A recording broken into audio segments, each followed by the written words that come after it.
Ibn Mubarak disait Al-Isnadu min ad-din, walawla al-Isnad, laqala man sha'a ma sha'a.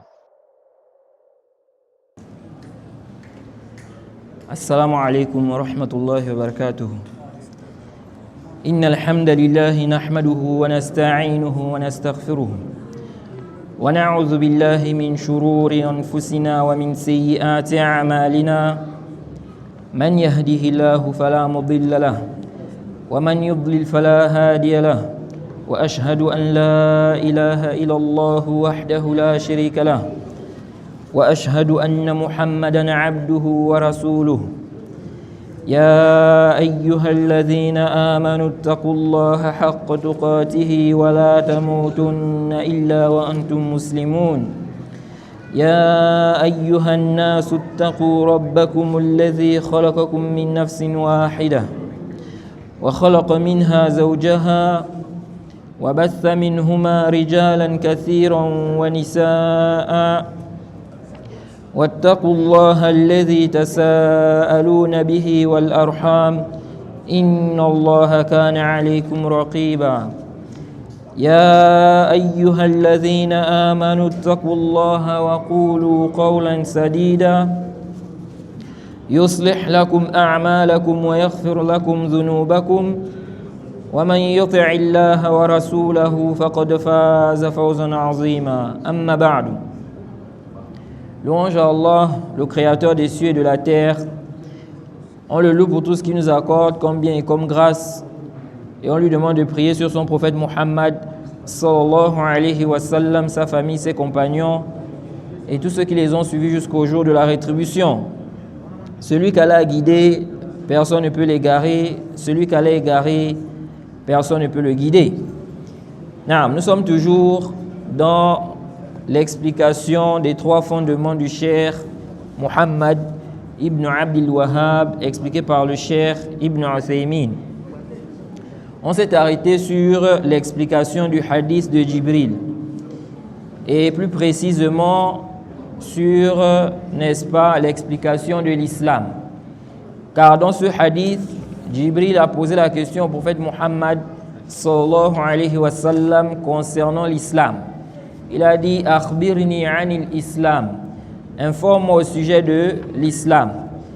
Et le prophète Muhammad sallallahu alayhi wa sallam, dans ce hadith, il a expliqué l'islam par les 5 piliers.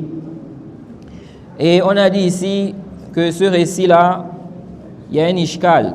C'est quoi l'ishkal? Il y a un problème. C'est qu'on sait, n'est-ce pas, que celui qui veut rentrer dans l'islam, on lui demande de prononcer la shahada. Et une fois il a prononcé ça, il est considéré comme musulman, comme musulman. Alors, est-ce que cela ne s'oppose pas au hadith de Jibril, sachant que le prophète ici a défini l'islam comme étant les 5 piliers de l'islam? Donc, l'attestation de foi, la prière, la zakat, le jeûne et le hajj. C'est ça l'islam. Quand on a posé la question au prophète concernant l'islam, il a défini l'islam ainsi.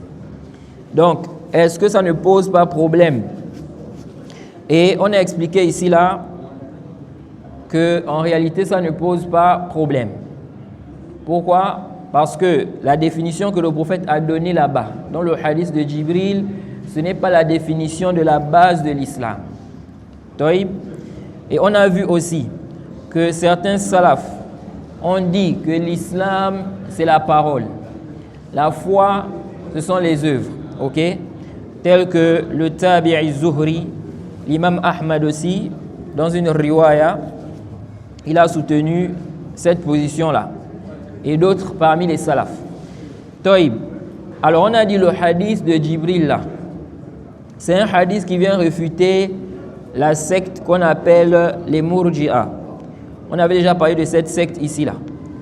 Ce sont des gens qui disent que les actes ne font pas partie de la foi. Les actes ne font pas partie de la foi. Et malheureusement, on trouve des gens, n'est-ce pas, qui ont ces conceptions-là. Ça ne fait pas longtemps, j'ai vu sur Twitter là, quelqu'un qui était en train de défendre ça. Il y a des gens, parfois, quand on parle de ces sujets-là, ils se disent peut-être que Peut-être ce sont des gens, ils n'existent pas. Ou bien bon, ils sont où? Ils sont là. Ok? Sur Twitter, j'ai vu quelqu'un qui était en train de défendre ça, que les actes ne font pas partie de la foi. Quelqu'un l'a réfuté. Il écrit en bas, il dit, tu veux dire qu'Abu Hanifa était mourji, il était égaré. Vous voyez? Pourquoi? Parce qu'il veut dire par là que cette position-là, c'est la position de l'imam Abu Hanifa. Donc, il est important de comprendre ça. On trouve aussi des musulmans qui sont influencés par cette conception. Même s'ils ne disent pas comme ça avec les termes là. Ok? Mais ils sont influencés. Ceux-là qui disent quoi? La foi, c'est dans le cœur. Vous voyez? Quand on leur dit pourquoi tu fais comme ça, c'est pas bien, c'est interdit. Et la foi, c'est dans le cœur. Ok? Pourquoi, n'est-ce pas, tu ne mets pas le voile? Ah, la foi, c'est dans le cœur. Il y a beaucoup de femmes là qui mettent le voile là, mais elles font le zina par exemple. Ou bien elles font ceci ou cela. La foi, c'est dans le cœur. Ok? Pourquoi tu ne pries pas? La foi, c'est dans le cœur. Vous voyez? Ce genre de conception là, ça contredit l'islam. Ok? Ça contredit l'islam. Non, la base de la foi, c'est dans le cœur. Mais la foi, ce n'est pas seulement dans le cœur. Ok? Les actes aussi font partie de la foi. Ok? La prière, la zakat, le jeûne, etc. Tout ceci, ça fait partie de quoi? De la foi. Alors, on s'est arrêté sur les propos d'Ibn Rajab. Ibn Rajab, ici, là, il est en train d'expliquer, n'est-ce pas, que le hadith de Jibril, ça vient réfuter cette secte-là. Ceux qui ont dit que les actes ne font pas partie de la foi. Comment ça? Il dit ici, là, à la page... Il dit ici, là, dans son livre Jami' al-Ulum wal-Hikam, à la page 72, il dit wa hadith ibn Umar yustadallu bihi ala anna al-isma yustadallu bihi ala anna al-isma idha shamila ashya'a muta'addidatun lam yazul al-ismu bizawali ba'dha fayabtulu bidhalika qawlu man qala inna al-imana law dakhalat fihi al-a'mal للازم أن يزول بزوال عمل مما دخل في مسماه. Donc il dit ici là, le hadith d'Ibn Omar, le hadith où le prophète a dit Buni al-Islam ala khams. L'islam est basé sur 5 choses. Il dit ce hadith là prouve que lorsqu'on a une chose, n'est-ce pas, on a un nom qui englobe plusieurs choses. Ok? Il dit le nom ne disparaît pas par la disparition, n'est-ce pas, de certaines choses qui font partie de cette appellation-là. Ok? Il dit ici là, de là, n'est-ce pas, la parole de ceux qui ont dit que si on disait que les œuvres font partie de la foi, alors ça implique à dire que ces œuvres-là, ça implique à dire que si ces œuvres-là disparaissent, alors la foi aussi disparaît. Ok? Il dit, ça là, ça prouve, ou ça vient montrer que leur parole est quoi? Est caduque, elle est fausse. Il dit, فَإِنَّ النَّبِيَّ صلى الله عليه وسلم جعل هذه الخمسة دعائم الإسلام ومبانيه وفسر بها الإسلام في حديث جبريل ومع هذا فالمخالفون في الإيمان يقولون لو زال من الإسلام خصلة واحدة أو 4 خصال سوى الشهادتين لم يخرج بذلك من الإسلام. Non. Donc, en fait, cette secte-là, qu'on appelle les Murji'a, ils ont eu des ambiguïtés. Pourquoi ils ont dit que les actes ne font pas partie de la foi? Ok? Parmi leurs ambiguïtés, c'est quoi? C'est qu'ils ont dit que dans le Coran, n'est-ce pas, quand Allah a parlé des œuvres là, il a dit ceux qui ont cru et qui ont fait des bonnes actions. Ok? Alladhina amanu wa amilus salihat. Donc ils ont dit, quand on a dit ceux qui ont cru et qui ont fait des bonnes actions là, ça veut dire que les bonnes actions là, ce n'est pas la foi. Ok? C'est pourquoi on a quoi? La conjonction de coordination et. Ceux qui ont cru et qui ont fait ceci. Donc ça veut dire que ce n'est pas la même chose. Ok? Ce n'est pas quoi? La même chose. Donc ils ont dit, à partir de là, les œuvres ne font pas partie de la foi. Parmi leurs ambiguïtés aussi, ils ont quoi? Ils ont dit le nom. Lorsqu'on a un nom qui renferme plusieurs choses, si certains éléments manquent, le nom là va disparaître. On ne va plus donner la même appellation. Par exemple, 10. Quand tu dis 10, 10 ici, là, on a quoi? On a 10 unités.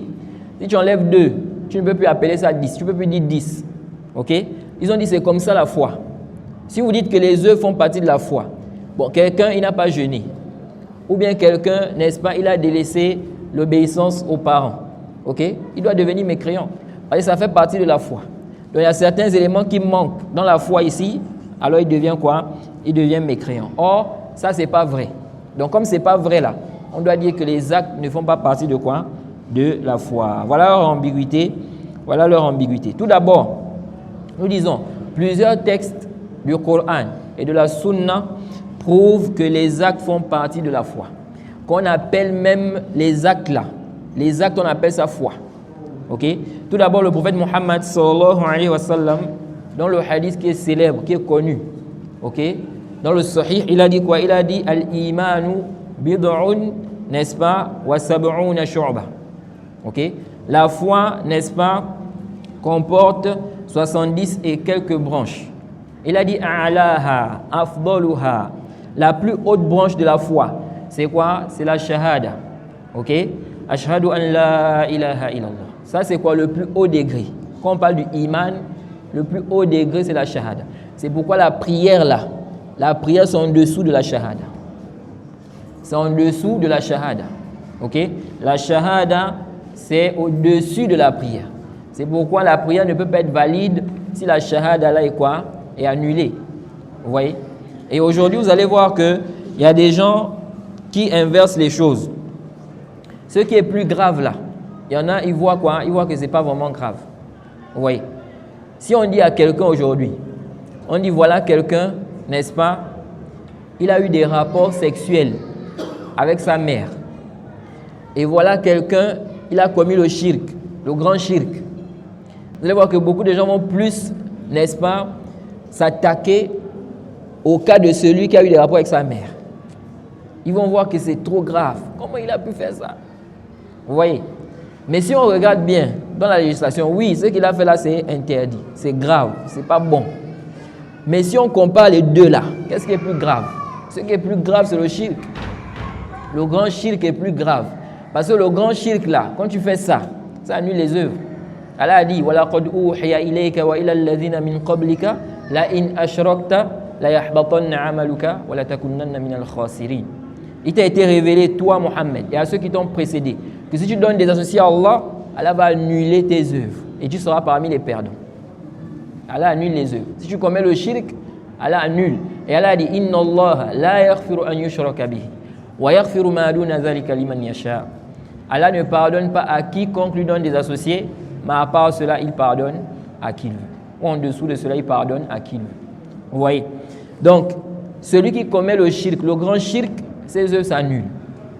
Vous voyez? Mais celui qui a eu des rapports avec sa mère, il ne sort pas de l'islam. Non, il a commis un grand péché. Ce qu'il a fait n'est pas bien. Mais il ne sort pas de l'islam. Ok? Le péché là est en dessous du shirk. Le shirk, c'est le plus grand péché. Le grand shirk. Vous voyez? C'est quoi? C'est le plus grand péché. Et donc, c'est ainsi. Donc, il y a des gens parfois, ils vont voir que ça là, délaisser ça là, ou bien faire ça là, c'est très grave. Alors que si on regarde dans l'islam, ok, il y a quelque chose qui est plus grave que ça. Vous allez voir que la prière aujourd'hui, là, beaucoup de musulmans, c'est la prière. Ils prient, c'est bon. Vous voyez, quelqu'un prie, c'est bon. Non, il n'y a pas que la prière. La prière, ça fait partie des piliers de l'islam, c'est vrai. C'est le deuxième pilier de l'islam. Mais il n'y a pas que ça. Ok? Il y a aussi d'autres adorations. C'est pourquoi vous allez voir quelqu'un même, il est dans le shirk, il peut être dans le shirk là, mais il ne manque pas la prière. Il va chez les charlatans, les marabouts, mais la prière, il est là. Vous voyez? Alors que le shirk, c'est quoi? C'est grave, c'est très grave même. Non. Donc ici, là, dans le hadith, le prophète dit quoi? Le prophète dit, le plus haut degré de la foi, c'est quoi? C'est la shahada. Sans ça, tu ne peux pas entrer dans l'islam. C'est la clé. Ok? Sans ça, tu ne rentres pas dans l'islam. Non. Et ta prière ne peut pas être valide. Si la shahada là est gaspillée, la prière n'est pas valide. Le jeûne n'est pas valide. Les aumônes que tu donnes là, c'est zéro. Vous voyez? Non. Donc le prophète a dit A'laha. C'est le prophète qui a déjà dit. a'laha. Il n'a pas dit la prière, c'est la shahada. Ensuite, il dit quoi? Il dit wa adnaha. Ok? Et le plus bas degré, c'est quoi? Imatatul adha anit tariq. Le fait d'enlever ce qui gêne sur la route. Il dit c'est le plus bas degré. Il dit wal haya'u, n'est-ce pas? Shu'batun min al iman. Naam. Et il dit la pudeur est une branche de quoi? De la foi. Dans ce hadith, le prophète dit quoi? Il dit ici là que la foi comporte plusieurs branches. Et il a cité parmi ces branches la shahada. Parmi ces branches, le fait d'enlever ce qui gêne. Donc ça veut dire que ça fait partie de la foi. Ça fait partie des branches de la foi. Vous voyez? Donc lorsque les Murji'a disent que les actes ne font pas partie de la foi, ils ont contredit quoi? Ce hadith. Deuxièmement, Allah a dit dans la sourate 2, au verset 143, lorsqu'il a parlé du changement de la qibla, il a dit quoi? وَمَا جَعَلْنَا الْقِبْلَةَ الَّتِي كُنْتَ عَلَيْهَا إِلَّا لِنَعْلَمَ مَنْ يَتَّبِعُ الرَّسُولَ مِمَّنْ يَنْقَلِبُ عَلَى عَقِبَيْهِ. Ok? Il a dit ici là, nous n'avions établi la direction vers laquelle tu te dirigeais là. Ok?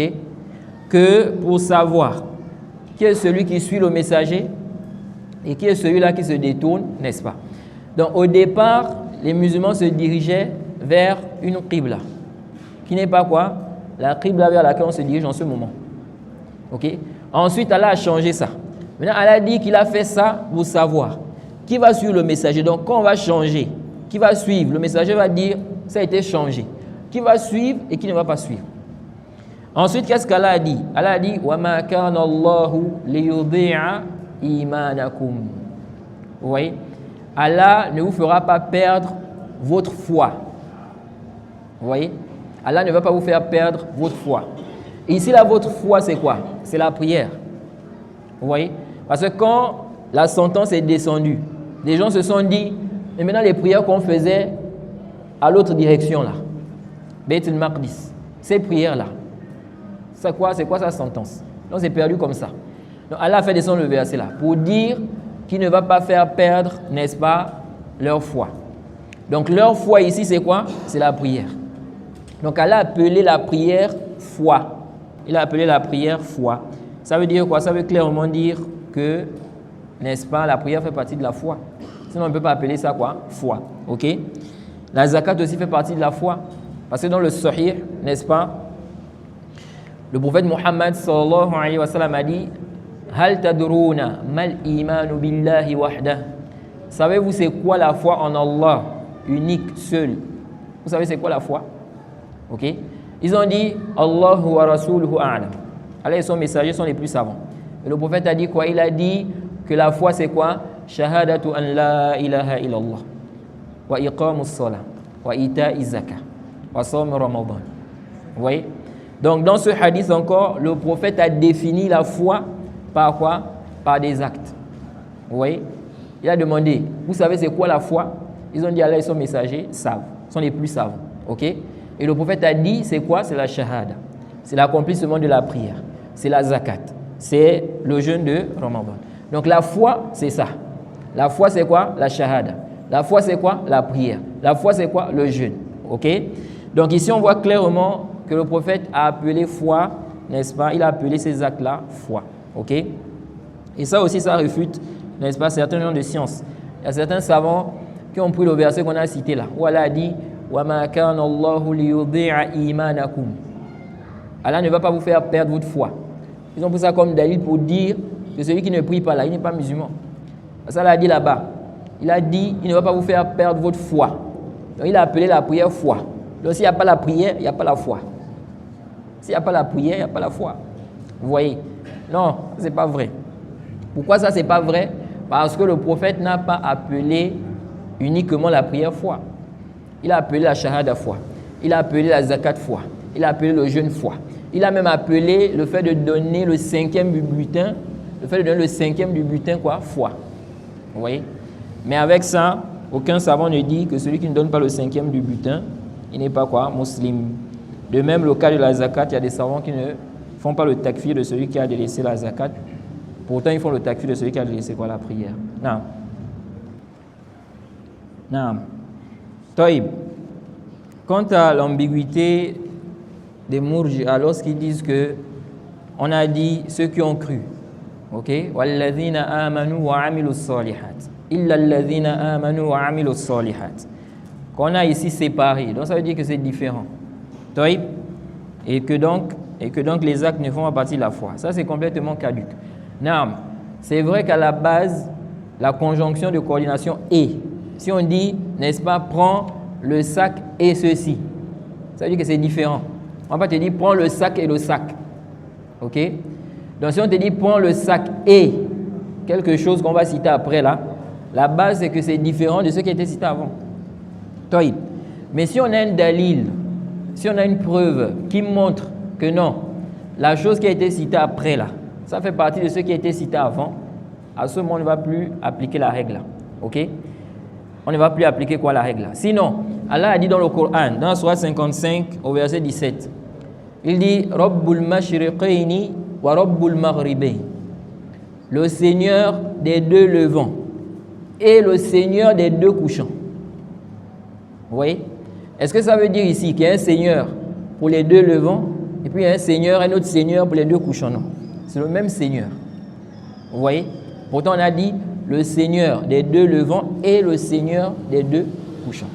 De même aussi dans la sourate 2 au verset 98, quand Allah a dit quiconque est ennemi d'Allah, de ses anges et de ses messagers, de Jibril et de Mikaïl.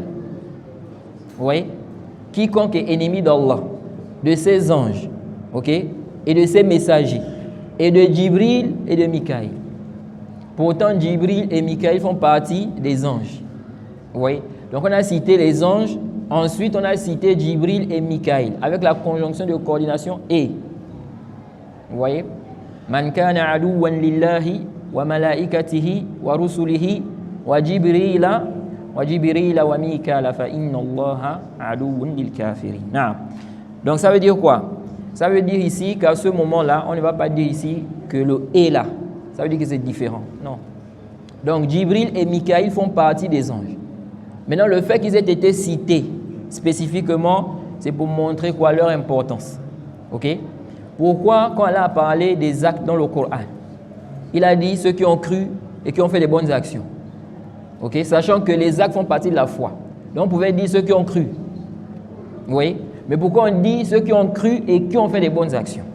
Vous voyez? Certains savants ont dit quoi? Ils ont dit, Allah a dit ça, il a mentionné ça, parce que quelqu'un pouvait croire que quand on dit ceux qui ont cru là, que la foi c'est seulement quoi? Ce qui est intérieur.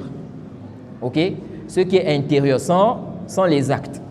C'est pour cela qu'on a détaché ça. Pour qu'on comprenne qu'il faut ça aussi. Que ça fait partie de la foi. Ok? Ce n'est pas pour dire ici là que les actes ne font pas partie de quoi? De la foi. Ok? Taïb. Maintenant, comment le hadith de Jibril vient réfuter les Murji'a? Ibn Rajab ici dit quoi? Il dit la shubha des Murji'a c'est quoi? Le nom. Si ça renferme plusieurs choses, ok? Si certaines choses disparaissent, alors le nom doit disparaître. Et j'avais dit ici là que ça c'est l'ambiguïté de tous ceux qui se sont égarés dans le chapitre de la foi. Tous ceux qui se sont égarés dans le chapitre de la foi là, leur shubha c'est ici. Vous voyez? Et il y a même certains gens de la sunna, n'est-ce pas, qui sont tombés dans l'ambiguïté là. Vous voyez? C'est quoi? C'est que l'appellation là, si ça a plusieurs choses là, ok? Si certaines choses manquent, l'appellation doit disparaître. 10. Si tu enlèves 2 là, il ne faut plus dire 10. Donc si vous dites que les actes font partie de la foi, ça veut dire quoi? Ça veut dire que si quelqu'un a délaissé un acte ou quelques actes là, on doit dire qu'il est mécréant. Vous voyez? Maintenant, Ibn Rajab ici dit que le hadith de Jibril vient les réfuter. Pourquoi? Il dit parce que le prophète ici là a expliqué l'islam par les 5 piliers. Il dit pourtant, ceux qui s'opposent aux gens de la sunna concernant la question de la foi là, ils disent quoi? Ils disent si dans l'islam, ok, un pilier manque, ok, ou bien les 4 piliers en dehors des 2 attestations, la personne est toujours musulmane. Vous voyez? C'est-à-dire les Murji'a ne font pas le takfir de celui qui a laissé, ils ne font pas le takfir de celui qui a délaissé la prière. Ils ne font pas le takfir de celui qui a délaissé le jeûne. Ils ne font pas le takfir de celui qui a délaissé la zakat. Ils ne font pas le takfir de celui qui a délaissé quoi? Le hajj. Ok? Donc pour eux, même si tu as délaissé les 4 là, tu es toujours musulman. Ça c'est chez les Murji'a. Certains savants de la Sunna ont également la même position là. Comme les Khawarij. Les Khawarij aussi, ils font le takfir de celui qui a délaissé quoi? La prière. Certains gens de la Sunna aussi font le takfir de celui qui a délaissé quoi? La prière. Ok? Les Khawarij font le takfir de celui qui a délaissé la zakat. Certains gens de la Sunna font le takfir de celui qui a délaissé la zakat. Certains gens de la Sunna font le takfir de celui qui a délaissé l'un des piliers, peu importe le pilier. Peu importe le pilier. Si tu as délaissé ça, tu deviens mécréant. Ok? Toïb. Alors donc ici là, il dit, les Murji'a disent quoi? Ils disent que si tu n'as pas prié, ou bien si tu n'as pas jeûné, ou même si tu as délaissé les 4 piliers là, en dehors des 2 attestations, tu es toujours musulman. Vous voyez? Pour autant, le prophète a expliqué l'islam par les 5 piliers là. Donc comme vous dites que l'appellation là, si ça a plusieurs éléments, ok, si certains éléments manquent, alors l'appellation doit disparaître. Donc si vous dites que les actes font partie de la foi, s'il n'y a pas certains actes là, il faut dire que la personne n'a pas la foi. Comme c'est comme ça là, on dit que les actes ne font pas partie de quoi? La foi. Ok? Donc Ibn Rajab dit que le hadith de Jibril vient les réfuter. Parce que dans le hadith de Jibril, le prophète a défini l'islam par les 5 piliers. Alors que eux, ils ne font pas le takfir de celui qui a délaissé quoi? N'est-ce pas? Les 4 piliers en dehors des 2 attestations. Vous voyez? Et leur ambiguïté là, c'est facile à réfuter. C'est très facile à réfuter. Quand ils ont pris l'exemple de 10 là, en disant que 10, si on enlève certaines choses, donc on ne dit plus 10. On ne peut plus dire 10. Donc on fait quoi? On doit ici dire que si certains éléments manquent dans la foi disparaît. Toïb. Ibn Taymiyyah a réfuté ça. Je n'ai pas vu un savant qui a réfuté ça comme Ibn Taymiyyah. Il a très bien réfuté ça dans le Majmou' Fatawa. Ok? Comme c'est un peu long, sa parole est longue ici, là, on ne va pas lire ça aujourd'hui, prochainement, Inch'Allah. Mais en résumé, le Cheikh al-Islam a expliqué quoi? Il a expliqué que les choses composées sont de 2 catégories sur terre là. Ok? On a des choses qui sont composées de plusieurs choses. Si certains éléments manquent, la chose là disparaît. Ça ne porte plus la même appellation. Et puis on a des choses aussi qui sont composées de plusieurs choses. Si certains éléments manquent, l'appellation reste. Ok? Maintenant, on doit chercher à savoir la foi est dans quelle catégorie. Vous voyez? Il a donné des exemples. Ils ont dit 10. Oui, c'est vrai. 10 là, c'est vrai. 10 là, c'est composé de 10 unités. Il y a 10 choses là. Si on enlève certains, on ne dit plus 10. Mais est-ce que tout ce qui est sur terre là, c'est comme ça? Non. L'arbre. Ok? On prend l'exemple de l'arbre. L'arbre est composé de quoi? Quand on dit l'arbre, ça regroupe tout ça. Les feuilles, les branches, le tronc, n'est-ce pas? Même les fruits. Si l'arbre là a des fruits, tout ça, on appelle ça l'arbre. C'est un arbre. On dit voilà un manguier. Voilà ceci. Pour autant, on peut enlever certaines choses là. On va toujours dire que c'est l'arbre. On va toujours dire que c'est le manguier qui est là. Vous voyez, ça va rester. L'être humain, vous voyez, il peut perdre certains de ses membres. On va toujours dire que c'est un être humain qui est là. Vous voyez? Et il a donné plein d'exemples comme ça, sur des choses, n'est-ce pas, qui ont une appellation, qui sont composées de plusieurs choses. Certains éléments manquent, mais l'appellation, quoi, reste. Ok? Ensuite, il a expliqué que maintenant, la foi est dans quelle catégorie des choses. On revient maintenant aux preuves. Quand on revient aux preuves là, on se rend compte que la foi est dans la 2e catégorie des choses. Ok? C'est pourquoi il a cité le hadith où le prophète a dit qu'il y a des gens qui vont sortir de l'enfer, ils auront quoi? Dans leur cœur, misqal dharra min iman. Vous voyez? Un atome de foi. Un poids qui est quoi? L'équivalent de quoi? L'atome. Vous voyez? L'atome de foi. Donc ça veut dire quoi? Ça veut dire qu'il y a un manquement dans la foi. Il y a un manque. Mais avec ça, il sort de l'enfer. Donc ça veut dire que la foi, on doit comprendre que la foi fait partie des choses dont, si certains éléments manquent, la foi peut rester. Ok? Maintenant, on doit chercher à savoir, est-ce que tous les éléments de la foi là, ils sont au même degré? Non. Il y a des éléments dans la foi, si ça manque, il n'y a pas la foi. Ok? Et ça là, on va regarder quoi? Les preuves. Ce sont les preuves qui vont déterminer cela. Non. Donc on s'arrête ici. On demande qu'elle nous facilite. S'il y a peut-être une ou deux questions. Par rapport à ce qui a été dit. Ou peut-être par rapport à autre chose. On va essayer de répondre, Inch'Allah.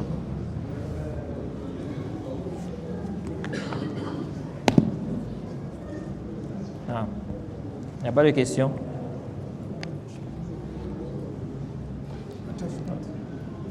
Ou bien c'est moi qui pose des questions maintenant?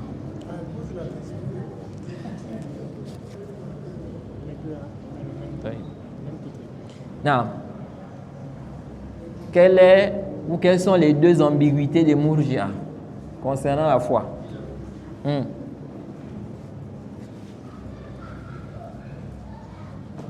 Les deux ambiguïtés des Mourji'a concernant la foi. On a cité ça.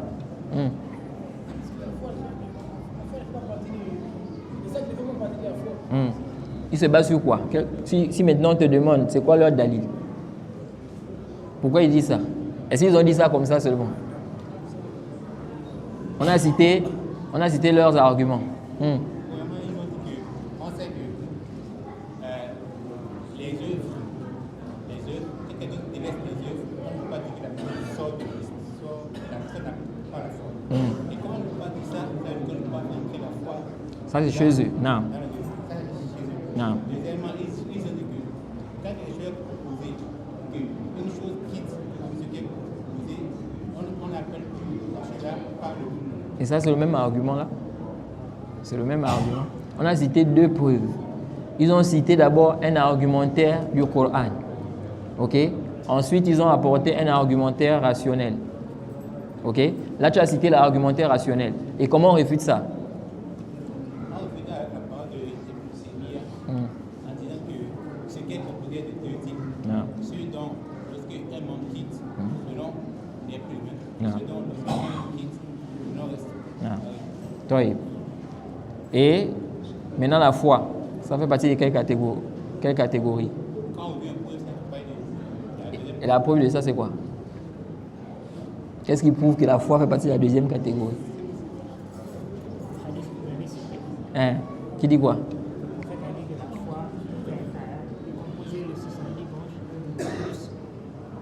Ça montre que la foi est composée de certaines branches seulement. Qu'est-ce qui prouve que la foi fait partie des catégories de choses dont, si certains éléments manquent, l'appellation peut rester? C'est ce qu'on veut savoir.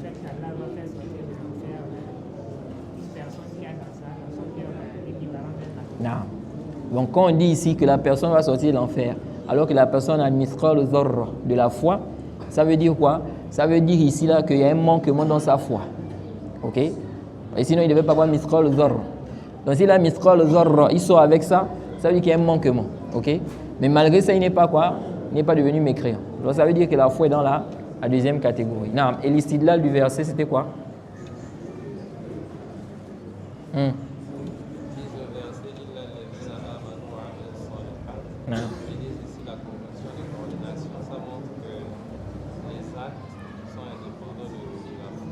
C'est séparé, parce qu'on a séparé les deux. Donc ça veut dire que c'est différent. Comment on va réfuter ça? Si quelqu'un te dit ça, il te dit voilà, ça c'est le dalil que les actes ne font pas partie de la foi.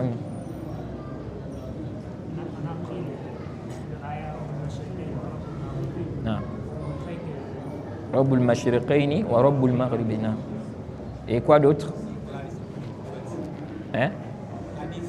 Quel hadith? Où on demande au prophète qu'est-ce que la foi? Il dit la foi, c'est la prière, la zakat. Non. Ça c'était le hadith qui montre que les actes font partie de la foi. Ok? On a cité le verset 98 de la sourate 2. Voilà dit man kana aduwan lillahi wa malaikatihi wa rusulihi wa Jibril wa Mikael fa inna Allah aduwwun lil kafirin. OK? Donc on s'arrête ici, on demande qu'Allah nous facilite, qu'il nous accorde la compréhension de sa religion. Wa subhanakallahumma bihamdik wa ashhadu an la ilaha illa anta astaghfiruka wa atubu ilayk.